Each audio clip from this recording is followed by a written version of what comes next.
An entrepreneur is typically someone that wants to, quote unquote, save the village, sees a problem in the world, in the society, and goes, I know there's a better way to do this. I can help change the way we do things in this world.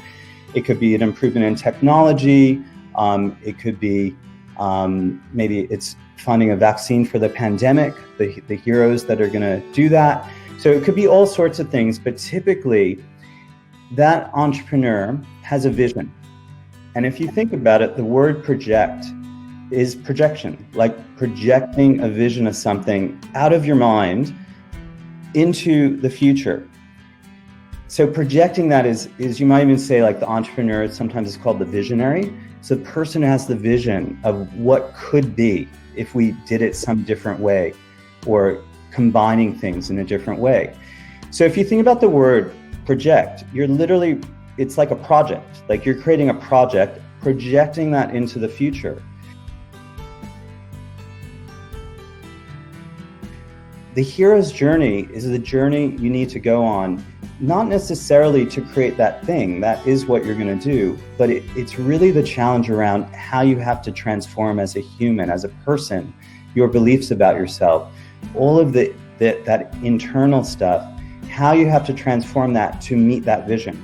So you're projecting a goal for yourself into the future, and then the challenge is going on that journey and finding out who you're going to become to meet that vision. There's two layers to any good story. There's the outer plot, which is the goal. So it might be getting the ring back to the volcano in Lord of the Rings. And there's the inner plot, or the inner transformation, which is the social emotional challenges. So you have the outer plot, which is skills and knowledge challenges. So that's around one's ability to do a goal. It's very action oriented, very external. And then there's the social emotional challenges. So that's a growth of self-awareness. It might be looking at one's limiting self-beliefs and how you're going to transcend them, or break through that barrier of the limit that you think, I could never do this, I'm not smart enough, I'm not good enough, I don't know enough, I'm not lovable enough, all of those kinds of beliefs. And one's values. What are the values that are going to take you there? And that leads to wisdom.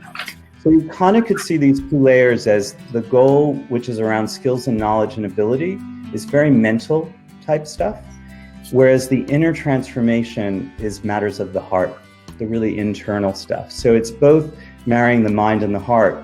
So you can meet the goal with new skills, but you'll also develop new wisdom. All starting from this point, reaching out to meet that vision. So if that's the thing that you're moving towards, this is what you're going to have to go through. It's not actually a dead-end cave, it's a tunnel.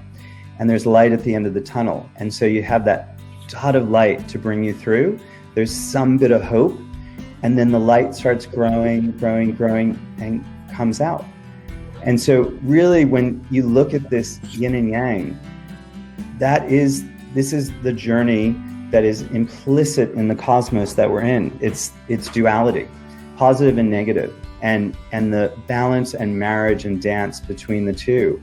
And that is the nature of life. And that's probably why Joseph Campbell found this pattern of the hero's journey in all mythology and parables in every culture, every time they've not spoken to one another, and emerges like it's in our DNA. It's literally in human DNA that we're made from this. We're made from duality.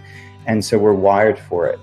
And so I just thought that was interesting that you can see this in the storytelling, that it's the darkness on the horizon that kicks off the story, but then there's always the light at the end of the tunnel. And that's kind of helpful to know as entrepreneurs as well.